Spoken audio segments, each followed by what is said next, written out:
সুনামগঞ্জের দোয়ারাবাজার উপজেলার প্রত্যন্ত হাওর এলাকায় শিক্ষার আলো ছড়াচ্ছে সোনাপুর SESDP মডেল উচ্চ বিদ্যালয়। 2011 সালে শিক্ষা মন্ত্রণালয়ের বিশেষ প্রকল্পে স্থাপিত হয় বিদ্যালয়টি। প্রথম দিকে স্থানীয়ভাবে প্রতিষ্ঠিত হলেও পরে সরকার বিদ্যালয়টির দায়িত্ব নেওয়ার পর হাওর এলাকায় শিক্ষাক্ষেত্রে আমূল পরিবর্তন আসে।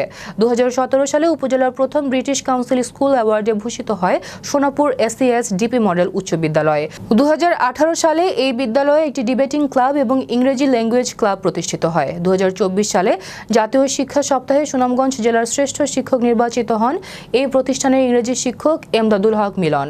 বর্তমানে এই বিদ্যালয়ে একটি আধুনিক কম্পিউটার ল্যাব ও একটি সমৃদ্ধ পাঠাগার রয়েছে। এছাড়াও পড়াশোনার পাশাপাশি নিয়মিত খেলাধুলা সহ বিভিন্ন সামাজিক সচেতনতামূলক কার্যক্রমে বিদ্যালয়ের শিক্ষক ও শিক্ষার্থীদের সক্রিয় অংশগ্রহণ রয়েছে। শিক্ষক, অভিভাবক ও এলাকাবাসী আশাবাদী আগামীতে সাফল্যের সর্বোচ্চ শিখরে আরোহণ করবে সোনাপুর SESDP মডেল উচ্চ বিদ্যালয়ে। তার পাশাপাশি কো-কারিকুলাম অ্যাক্টিভিটিস ওই বিদ্যালয়টি অনেক সাফল্য অর্জন করেছে।